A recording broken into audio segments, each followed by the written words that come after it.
tout, hein, puisque j'ai pris le xi, je l'ai mis à l'extérieur, à côté du xi carré. Ok, très bien. Très bien.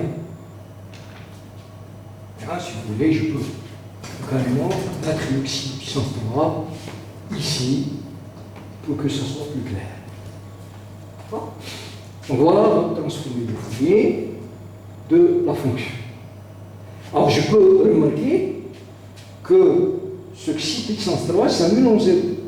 Donc votre transformé de Fourier ici, apparemment, il n'est pas défini en 0. En fait, non. Si vous faites un développement limité pour xi voisin de 0, vous allez voir que cette fonction est prolongeable par continuité en 0. C'est-à-dire que la limite, lorsque xi tend vers 0, essayez de le faire chez vous. Sinus xi, c'est quoi? C'est xi moins xi puissance 3 sur 6 plus petit taux de xi puissance 3. Et cosinus xi, c'est 1 moins xi carré sur 2 plus petit taux de xi carré. Donc déjà, xi moins xi fois 1 du cosinus, ça fait xi moins xi, ça fait 0, ça va disparaître.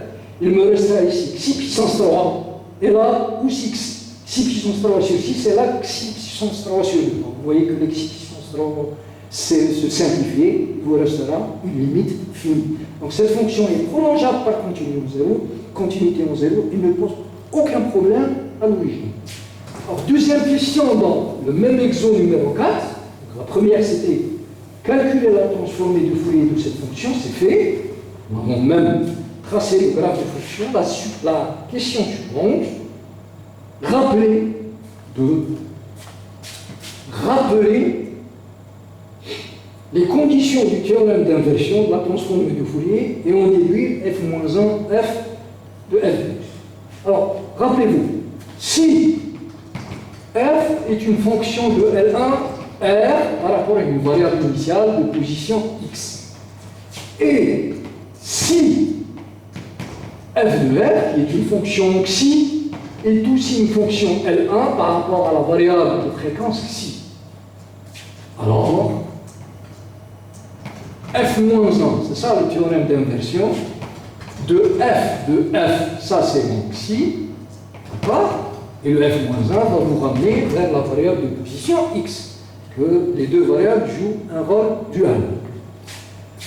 Donc ça c'est quoi? Ça c'est f de x si la fonction f est continue sur R. Ça, c'est ce que nous avons développé et expliqué dans la présentation précédente. Si la fonction n'est pas continue, elle doit forcément avoir des discontinuités en nombre fini de première espèce. Et là, au lieu de, vous n'avez pas le droit de calculer f de x, qu'est-ce que vous faites? Vous calculez la moyenne de la limite à droite et de la limite à gauche, et vous aurez exactement votre résultat. Donc, dans le cas de l'exercice 4, cette fonction f est continue. Rappelez-vous le graphe de tout à l'heure de la fonction f, il n'y avait aucune discontinuité dans ce graphe. Donc, puisque c'est continu, c'est la transformée inverse de la transformée de la fonction, c'est la fonction elle-même. Alors, je peux calculer ça. C'est-à-dire que f-1 de ff, ff c'est ça, de 2 racine de 2 sur pi, cosinus, bien sinus, pardon, xi moins xi cosinus xi sur xi puissance 3, je peux mettre le naturel ici, en x, c'est exactement votre fonction f de x. C'est 1 moins x carré entre moins 1 et 1 et 0 à l'extérieur de cet intervalle. C'est-à-dire de moins l'infini à moins 1 c'est 0 et de 1 à plus l'infini c'est 0. Donc voilà le théorème d'inversion, voilà la valeur de la fonction de cette transformée de Fourier inverse, et ceci est vrai, quel que soit x dans R, à cause de la continuité de la fonction f sur R tout entier. Alors, question 3, dans le cas du même exercice 4, déduire un calcul intégral qui est le suivant. Alors, en déduire le calcul de la famille des intégrales 0 à plus l'infini, de x cosinus xi, voilà, moins sinus x sur xi puissance 3, vous voyez, c'est le terme que nous avons trouvé tout à l'heure, cosinus x xi. X, c'est quoi ça? On vous demande en fait de montrer que ça c'est moins pi sur 4, on vous demande d'établir ça fois f de x. D'accord? Très bien. Alors,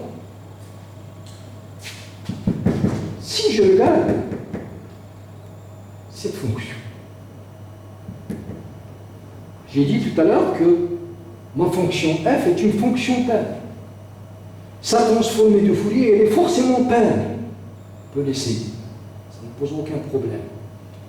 Donc, puisque la transformée de Fourier inverse a les mêmes propriétés, c'est ce que nous avons dit dans la vidéo précédente, que la transformée de Fourier de f. Or, on sait que la transformée de Fourier d'une fonction paire reste aussi paire.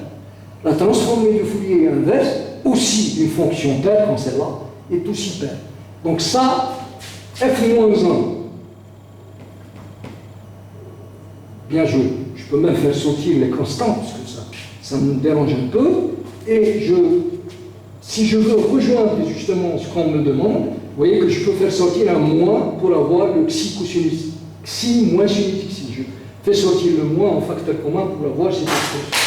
Donc j'aurai moins 2 racine de 2 sur pi fois f-1 de sinus xi, donc j'inverse parce que j'ai fait sortir le moins, cosinus xi, cosinus x xi, moins sinus xi sur xi puissance 3 en x, c'est égal à f de x. Donc le crochet f-1 de xi cosinus x xi moins sinus xi sur xi puissance 3. Alors, d'une part, je peux le calculer à partir de cette égalité. C'est f de x divisé par ce terme. Et d'autre part, je peux utiliser la définition. J'ai dit que cette fonction est paire. Celle-là, la transformée de Fourier inverse d'une fonction paire est aussi impaire, est aussi paire, pardon, et ça me donne racine de 2 sur pi, l'intégrale sur la demi-droite positive de la fonction qui est là, xi. Donc ça me permet de faire apparaître le terme demandé dans l'exercice, moins sinus xi sur xi puissance 3, tout ça, cosinus x xi. Vous allez intégrer, parce que par la transformée inverse, vous allez intégrer par rapport à la variable de fréquence xi, dxi. Ça d'une part, d'autre part, ça me donne, à partir de cette égalité, alors moins 1 demi, lorsque j'inverse racine de 2 sur pi, j'obtiens racine de pi sur 2 fois f de x. D'accord? Donc l'intégrale demandée, c'est là. D'accord? Ça me donne quoi? Alors ça va me donner le résultat que je suis en train de chercher. Donc l'intégrale de 0 à plus l'infini de xi cosinus xi moins sinus xi sur xi puissance 3 dxi, c'est égal à quoi? Cosinus xi dxi, je peux mettre deux parenthèses, ok, c'est égal à. Donc là, vous avez, pour avoir cette intégrale, il faut diviser par racine de 2 sur pi, c'est-à-dire il faut multiplier par racine de pi sur 2. Donc c'est moins 1 demi. Racine de pi sur 2 fois racine de pi sur 2, ça fait pi sur 2. Pi sur 2 fois f de x, et ça donne exactement le résultat qu'on vous demande dans l'exercice, moins pi sur 4 fois f de x. Alors, finalement, on déduit, ou bien évaluer l'intégrale suivante. l'intégrale de 0 à plus infini de x cosinus x moins sinus x divisé par x3 cosinus x sur 3 dx. Vous voyez que là, dans cette intégrale, dans cette évaluation, qu'est-ce qu'on vous demande? De trouver la valeur de cette intégrale à partir de la question précédente. Mais vous voyez que nous avons juste échangé le rôle, et vous avez le droit de le faire, le rôle de xi et x. C'est-à-dire là, j'ai remplacé x par xi et xi par x. Donc si je prends, dans cette formule, si je prends x, si vous voulez, j'écris ça pour que vous puissiez comprendre mieux, j'écris ça en termes de la variable xi. Alors, xi, sinus xi, xi puissance 3, xi et dxi. Vous voyez que je suis exactement dans le cadre de cette formule. Ça, c'est juste, je peux l'écrire en xi, en x, en t, ce que vous voulez, c'est des variables muettes. Prenez ce que vous voulez comme appellation. Mais là, pour que l'étudiant puisse comprendre facilement le lien entre cette question et celle-là, il suffit de reprendre la même variable, comme ça. Alors, quelle est la différence entre cette intégrale et celle-là? Cette intégrale est un cas particulier de celle-là. Vous remarquez que si je prends x égale 1 tiers, j'aurai xi sur 3. Donc, avec x égale 1 tiers, x égale 1 tiers, qu'est-ce que ça me donne? Ça me donne le résultat moins pi sur 4, f de 1 tiers. Or, vous avez la fonction. 1 tiers, il est compris entre moins 1 et 1. Donc, la valeur de la fonction au point moins 1 tiers, au point 1 tiers, c'est 1 moins x carré. Ça veut dire moins 1 tiers le tout au carré. Donc, vous avez 1 moins 1 neuvième, ça fait 9 moins 1, ça fait 8 neuvième. 8 divisé par 2, ça fait 8 divisé par 4, ça fait 2. Donc, ça fait moins 2pi divisé par 9. Donc, voilà notre résultat final. Et cela achève l'exercice numéro 4. On va passer directement, sans trop tarder, à l'exercice numéro 5. Alors, exo 5 de votre fiche de données. Donc, normalement, vous avez l'exercice devant vous, puisqu'on vous a donné cette fiche. Alors, soit la fonction, soit f de x égale 1 pour le module de x, valeur absolue de x inférieure à 1,5, et 0 pour valeur absolue de x supérieure à 1,5. D'accord? Alors on va vous demander plusieurs questions. Tracez le graphe de f. Ah oui, que ça, c'est une fonction porte. Une fonction porte en général, c'est une fonction qui vaut 1 ou bien une autre constante, ce que vous voulez, pour valeur absolue de x inférieure à une constante a positive, et 0 à l'extérieur de cette constante a. Donc là, vous avez la droite réelle comme ça, vous avez l'axe des images, l'axe des y, vous avez moins 1,5, 1,5, entre moins 1,5 et 1,5, votre fonction, elle vaut 1, mais d'une manière stricte. Donc là, vous avez deux fourches pour dire que on va jusqu'à 1,5 et jusqu'à moins 1,5 sans les atteindre. Et à l'extérieur de ces deux points, avec le moins 1,5 et 1,5 inclus, donc vous mettez un point comme ça, pour dire que à partir de là, ma fonction est nulle. Voilà, c'est 0. Voilà, c'est une porte. Voilà l'allure d'une porte, comme ça. Et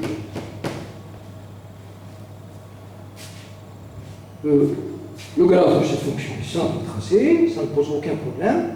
Et ensuite, calculer la transformation de Fourier de cette fonction. Pour cela, il faut s'assurer que f est dans L1 de R.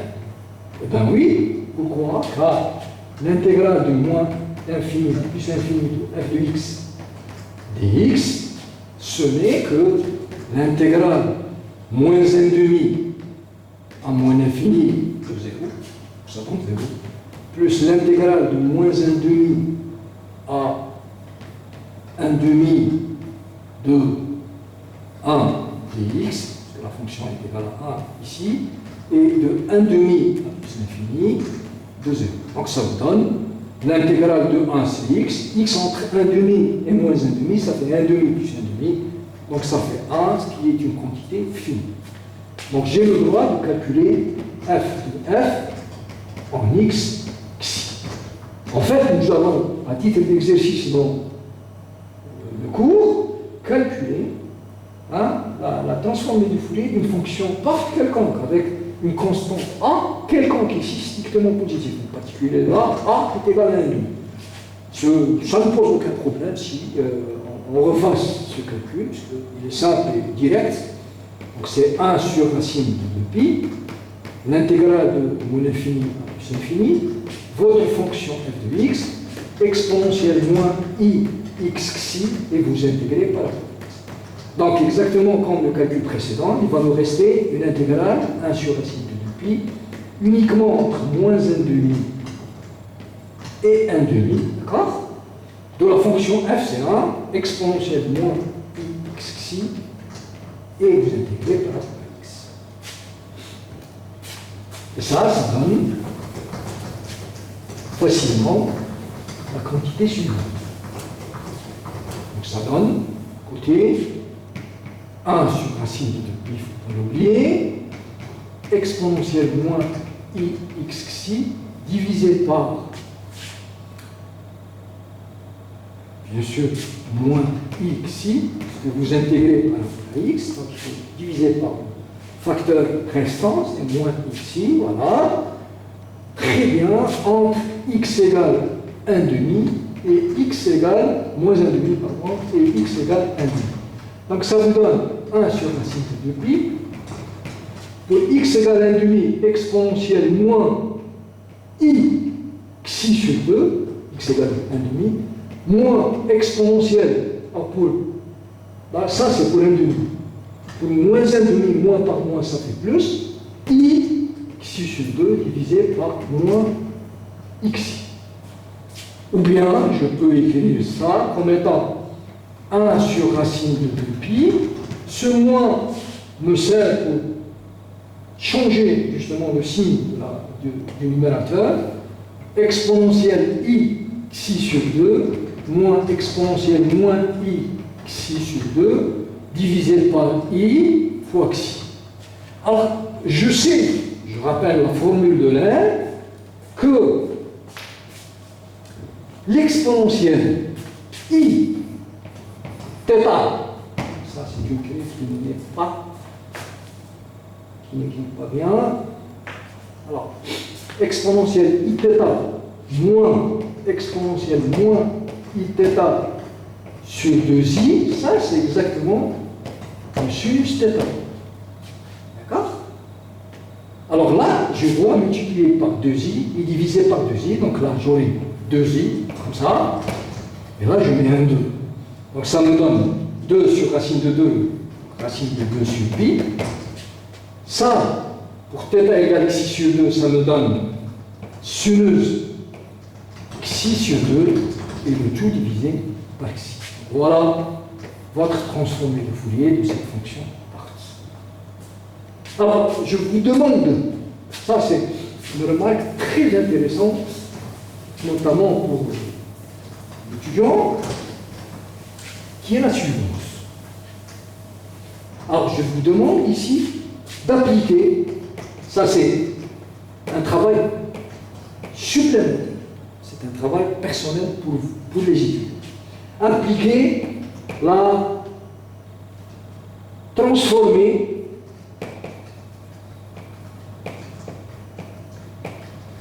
inverse et calculer f de sinus x, la transformée de Fourier de sinus x sur x au point ici.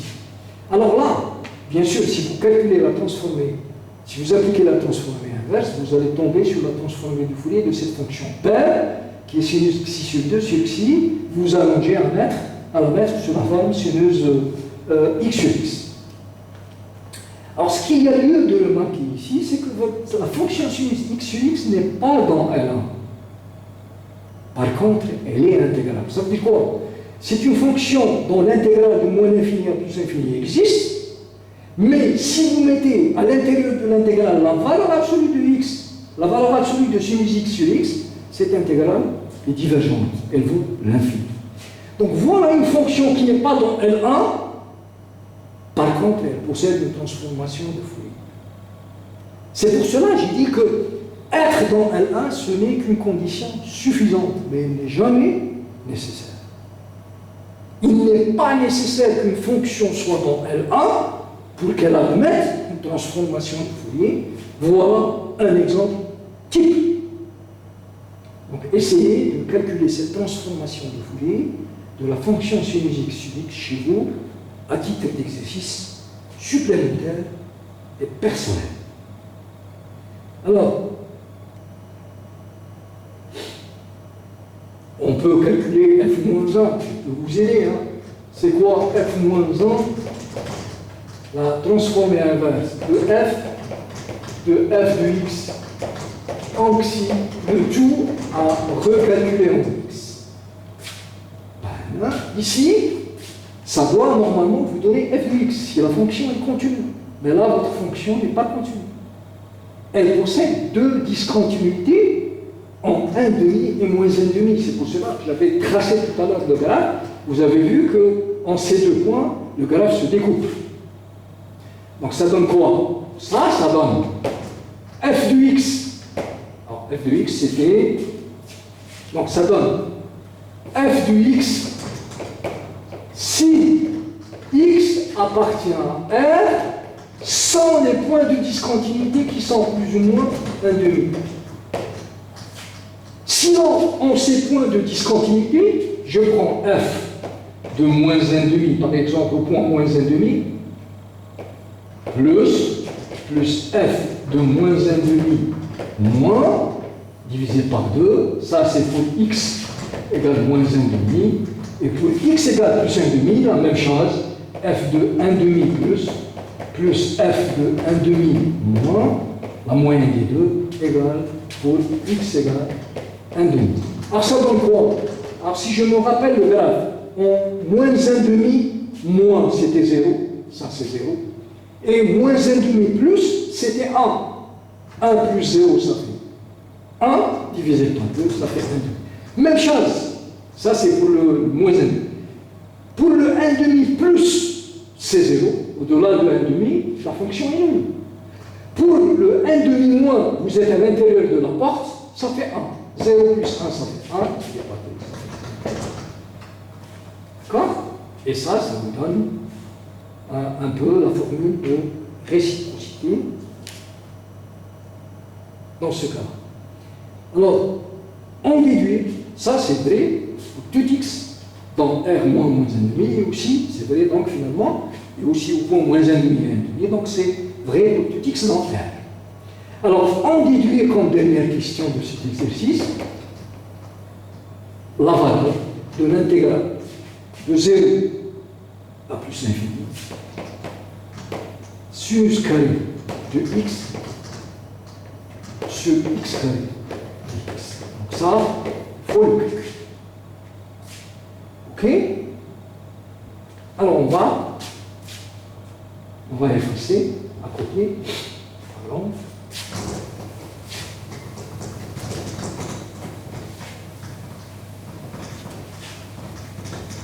Bien.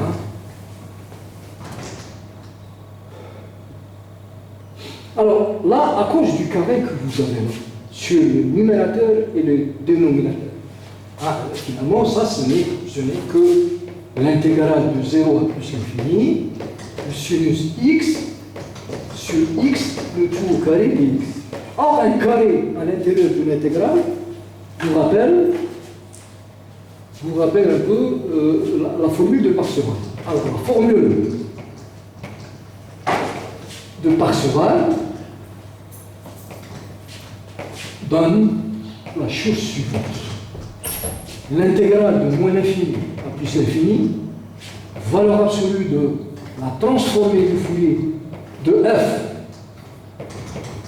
enfin, valeur absolue ou bien de, tout dépend de la valeur de la transformée du Fourier si elle est réelle ou complexe, d'xi, ce n'est que l'intégrale de moins l'infini à plus l'infini, module de f de x au carré, dx.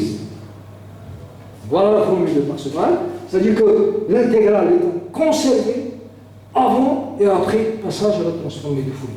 Après et avant. Ici, sans transformée de Fourier, et là, avec transformée. Cette expression, nous l'avons calculée tout à l'heure. J'ai effacé. Donc, ça fait l'intégrale de moins l'infini à plus l'infini.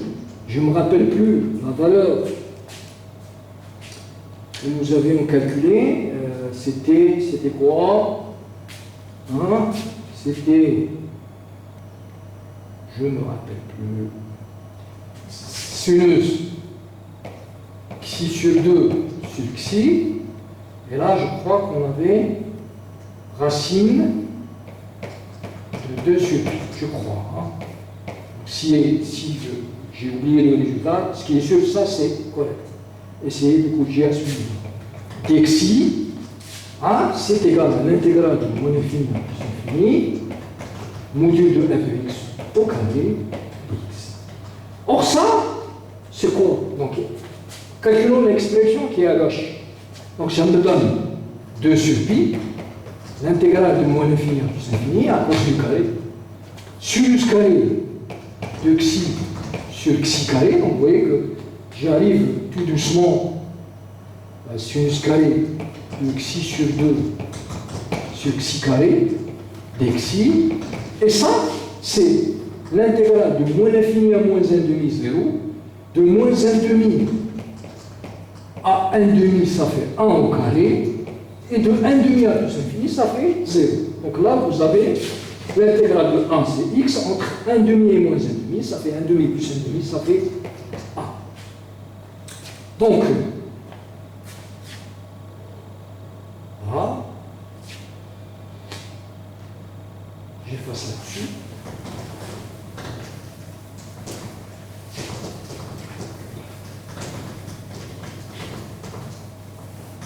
Donc j'ai l'intégrale de moins l'infini à plus l'infini. Alors si je mets ce 2 sur pi à droite, j'aurai sinus carré xi sur 2 sur xi au carré dxi égale pi sur. Alors on va faire, pour se ramener au résultat, on va faire un changement de variable. On pose u égale xi sur 2. Si vous voulez, xi, c'est 2 fois. Alors qu'est-ce que j'obtiens? J'obtiens l'intégrale. Bien sûr, lorsque xi tend vers moins l'infini, u aussi. Et lorsque xi tend vers plus l'infini, u aussi. Alors sinus carré de u sur xi carré, ça fait 4u carré. Dxi, c'est 2 fois du. Et tout ça, c'est pi sur 2. Donc finalement, j'obtiens 4 sur 2. 2 sur 4, ça fait 1 demi. J'obtiens que l'intégrale du moins l'infini plus l'infini sinus carré de u sur u carré de u, c'est égal, donc 1 demi, c'est égal à pi. Si vous voulez la moitié de cette intégrale, parce qu'on vous demande en fait de calculer uniquement l'intégrale qui est là, de 0 à plus infini. Là, il s'agit d'une intégrale d'une fonction paire. Donc l'intégrale de ça, c'est 2 fois l'intégrale de 0 à plus infini de sinus carré de u sur u carré du. Donc si vous voulez, votre intégrale de 0 à plus infini sinus carré de u sur u carré du, c'est la moitié de pi, c'est pi sur 2. Donc voilà votre résultat que vous êtes en train de chercher. Bien, on va passer, il nous reste à faire l'exercice 6 et l'exercice 7. Terminer cette séance.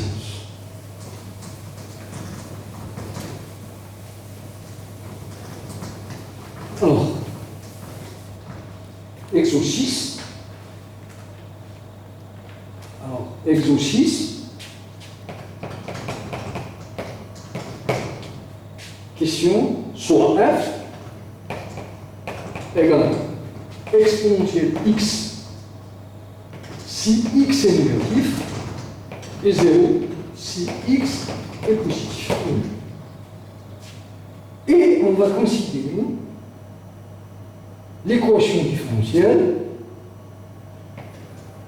y seconde plus 2y' plus y égale cette fonction f. Question, chercher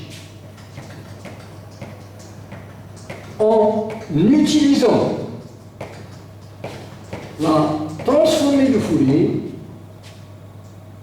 la solution de cette équation. Je lui donne un nom pour ne pas la réécrire à chaque fois. De E tel que, il faut garantir que vous avez le droit d'utiliser la transformée de Fourier tel que y et y' sont des fonctions de f. Voilà l'exercice 6, qui n'est pas très délicat, il est à la portée des étudiants, il est à la portée des étudiants. Normalement, si vous révisez bien votre cours, vous pouvez faire ce calcul facilement. Alors, juste une petite remarque avant d'oublier, on va s'apercevoir que cette fonction f est aussi dans L1. Parce que si j'applique la transformée de Fourier, je vais l'appliquer à l'équation. Exactement comme les exemples d'application que nous avons vus dans la précédente présentation. Donc si j'applique la transformée de Fourier à gauche et à droite, je vais à un certain moment tomber sur la transformée de Fourier de f. J'ai le droit de l'appliquer sur y, puisque y est dans L1. J'ai le droit de l'appliquer sur y' pour la même raison. Je vais montrer que la fonction f est dans L1. Automatiquement, si f est dans L1, celle-là est dans L1, celle-là est dans L1, celle-là aussi, y seconde c'est f moins 2y' moins y, reste aussi dans L1, puisque l'espace L1, nous l'avons dit dans notre cours juste avant le départ du Covid, que L1 est un espace vectoriel, c'est-à-dire que la somme, bien la différence de deux fonctions, de trois fonctions L1, reste une fonction L1. Alors,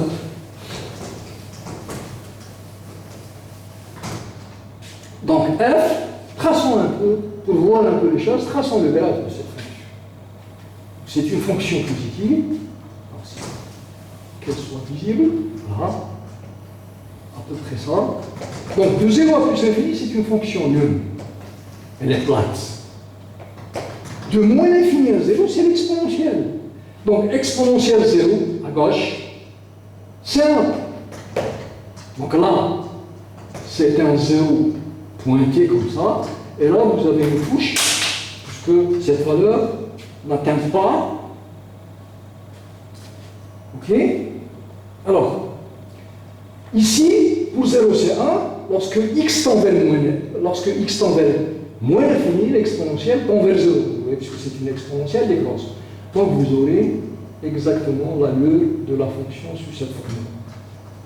Donc voilà une fonction qui est continue sur R, sauf en 0. Mais en 0, elle a une discontinuité de première espèce, parce que f de 0 plus à droite, c'est 0, et f de 0 moins à gauche, c'est 1. Vous voyez que c'est une discontinuité de première espèce, et on va voir que f appartient à L1 de R. Pourquoi? Car j'applique la définition, valeur absolue module de f de x dx. Là, c'est l'intégrale de moins l'infini à 0. De moins l'infini à 0, la fonction f, c'est exponentielle. Or, l'exponentielle est une quantité positive, donc c'est exponentielle x dx, plus l'intégrale de 0 à plus infini. Ah ben là, la fonction est nulle, ça fait 0. Donc ça vous donne exponentielle x à calculer entre moins l'infini et 0. Ça fait exponentielle 0, ça fait 1, moins exponentielle de moins l'infini, exponentielle de moins l'infini, c'est 0. Donc vous voyez que c'est une quantité finie. Ce qui prouve, donc remarque, ce qui prouve que la fonction f est dans L1, remarque, y seconde, c'est f moins 2y' moins y, et tout ci dans L1. C'est une conséquence du fait que f, y' sont des fonctions L1 et que L1 est un espace vectoriel. Ok?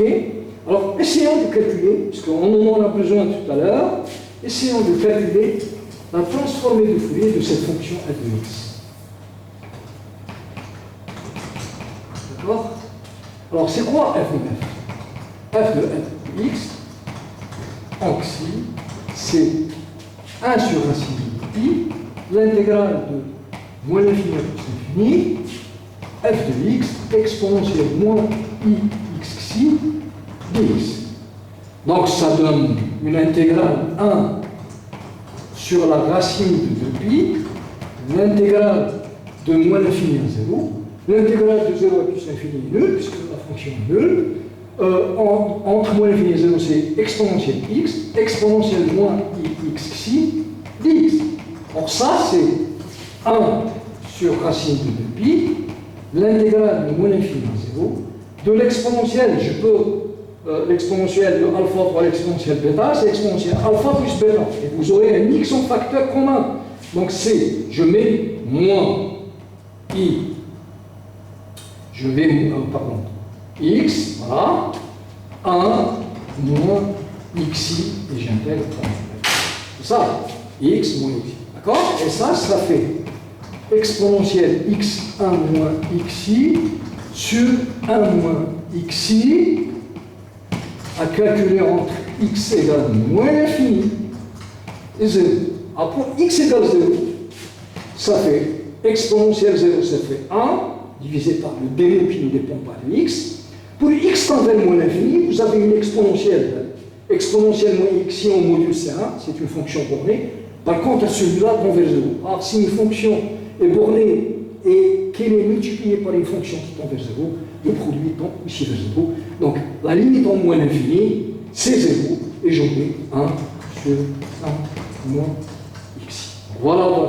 Ah, j'ai oublié le facteur constant 1 sur racine de 2pi, il ne faut pas l'oublier, pour que le résultat soit correct à 100%. 1 sur 1 moins. Voilà la transformée de Fourier. Alors, rappelez-vous que je dois résoudre l'équation différentielle suivant ce que nous avons écrit tout à l'heure. Y seconde plus 2y' plus y égale la fonction f de x. Bon?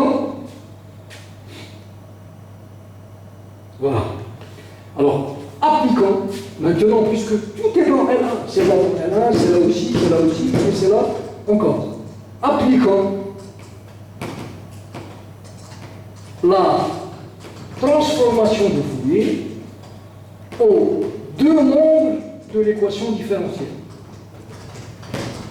De l'équation différentielle. Alors, qu'est-ce que je dis? En utilisant le fait que ma transformée de Fourier est linéaire, f de y seconde, plus 2y' plus y, en xi, égale f de f en xi. La linéarité me dit que ça, c'est f de y seconde, plus 2 fois f de y', bien sûr, le tout en xi, hein, plus f de y en xi, c'est égal à f de f en xi, ou bien c'est égal à 1 sur racine de pi, 1 sur 1 moins xi. Et donc finalement, qu'est-ce que j'ai? J'ai, rappelez-vous, tout à l'heure j'avais rappelé, qu'est-ce qu'une transformée de Fourier d'une dérivée? Donc si vous dérivez m fois, vous allez multiplier la transformée de Fourier de la fonction par xi puissance m. Là, je dérive 2 fois, alors j'obtiens xi au carré, f de y. Là, je dérive uniquement une fois, plus I, il y a un 2, I, F de Y, d'accord? 2 fois I, Xi, pas l'oublier, F de Y, plus F de Y, le tout en Xi, monsieur, c'est égal à 1 sur racine de pi, 1 sur 1 moins xi. Or, xi au carré, c'est moins xi carré. D'accord? J'ai y seconde, pas moins y seconde. Juste le temps de vérifier. Oui. Donc, moins xi carré plus 2xi plus 1, d'accord? Ok. D'accord? Égal 1 sur racine de pi, 1 sur 1 moins xi, et ça je peux l'écrire 1 plus xi au carré. Bien sûr, on va oublier, là j'ai oublié un tel, donc j'ai moins xi carré plus 2xi plus 1, le tout multiplié par f de y moins xi. Il ne faut pas oublier ce terme-là, d'accord? Je le mets en facteur. Donc, ce terme-là, on va vérifier que c'est exactement 1 plus xi carré. Alors, pourquoi? Parce que c'est 1 au carré, c'est 1, 2xi, il est là, xi au carré, ça fait moins xi carré. Très bien. Donc, f de y en xi, c'est 1 sur racine de 2pi, 1 sur 1 plus xi au carré, 1 moins xi. Regardez comment je vais faire pour arranger ce terme. Donc, je rappelle que je cherche la solution y. Pour trouver y, il faut calculer la transformée inverse de cette fonction, ce qui n'est pas facile, à cause de ce terme qui est là. Si on avait uniquement ce terme, on pouvait quand même arranger un peu les choses. Mais en fait, on va trouver une issue simple qui va nous conduire vers le résultat en quelques minutes, très rapidement. Comment? Il suffit de remarquer la chose suivante. C'est que f de y en xi, c'est 1 sur racine de 2pi. Voilà ce que je vais faire. 1 sur 1 plus xi, ok? 1 sur 1 plus xi que j'ai retranché de ce carré, puisque c'est un carré. Donc je prends un terme isolé, et l'autre terme, je le multiplie par 1 moins xi. C'est bon? Et ça fait 1 sur racine de 2pi, 1 sur 1 plus xi, et ça c'est 1 sur 1 moins xi plus xi c'est 0, moins i carré xi carré c'est plus xi carré. Or ce terme-là, je sais, on sait que, voilà, on sait que 1 sur 1 plus xi carré, c'est exactement la transformée de Fourier de exponentielle moins ou de 2x. Rappelez-vous que, je dois le rappeler, en fait, nous l'avons utilisé pour un terme qu'on va retrouver rapidement. Rappelez-vous que f de exponentielle moins a valeur absolue de x en xi, c'est racine de 2 sur pi a sur a2 plus xi2. Donc si je prends a égale 1, j'ai f de exponentielle moins ou de 2x, c'est quoi? En xi, c'est racine de 2 sur pi, 1 sur 1 plus xi2. Donc si vous voulez avoir ce 1 plus xi2, c'est-à-dire que 1 sur 1 plus xi2, c'est quoi? Ça, je vais l'écrire comme étant une transformée de Fourier d'une fonction exponentielle décroissante.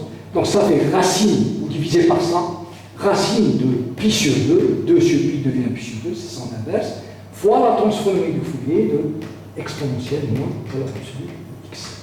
Donc voilà, j'ai déjà arrangé ce terme. J'ai trouvé que c'est une transformation de Fourier. Or, justement, à partir du calcul de la transformée de Fourier de cette fonction, rappelez-vous tout à l'heure, on avait trouvé 1 sur racine de 2pi fois 1 sur 1 plus xi. Donc vous voyez que la différence entre ce terme-là, non, on avait 1 sur 1 moins xi.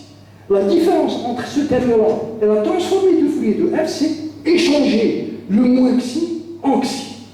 Ce qui me donne l'idée de regarder la transformée de Fourier de cette fonction en échangeant le x en moins x.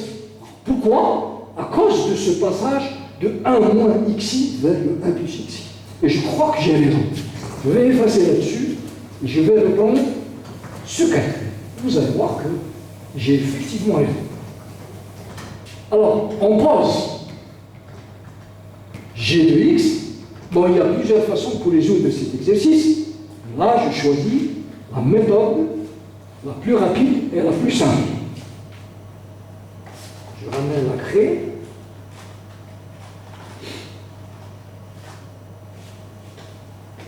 J'espère que c'est de la bonne craie.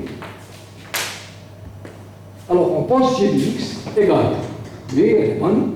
Je vais remplacer x en moins x. Donc, ça me donne exponentielle moins x. Si moins x est négatif, ça veut dire si x est positif, je remplace x en moins x dans la fonction.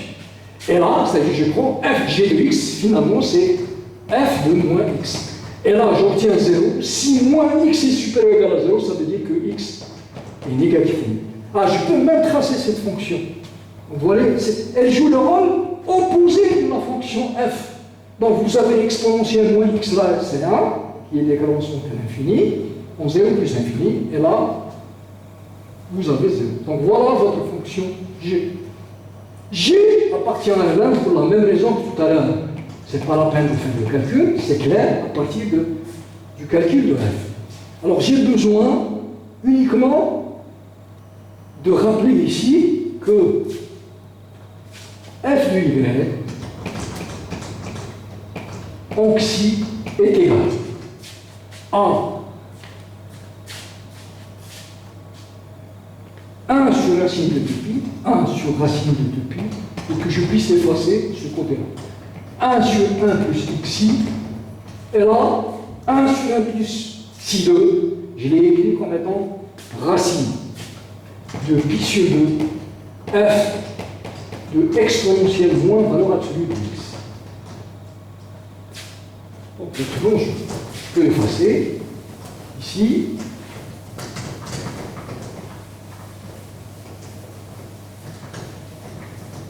Et essayer, effectivement, normalement, si mon raisonnement est correct, normalement, ce terme-là provient de la transformée de Fourier de cette fonction g. Alors, on va l'appeler f de g x en xi, c'est 1 sur racine de 2pi, l'intégrale de moins l'infini plus l'infini, g de x exponentielle moins ix xi dx. Ça, c'est 1 sur racine de 2pi.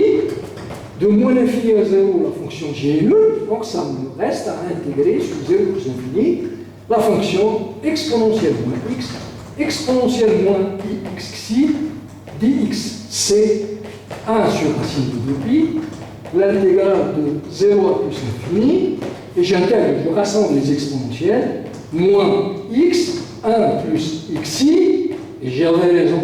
Parce que voilà le terme qui va apparaître dans la primitive de cette exponentielle. Donc ça, c'est 1 sur racine de 2pi, exponentielle moins x, 1 plus xi, divisé par 1 plus xi. Ah, le terme que j'étais en train de chercher, c'est celui-là. Alors, pour x égale 0, jusqu'à x égale jusqu'à plus l'infini.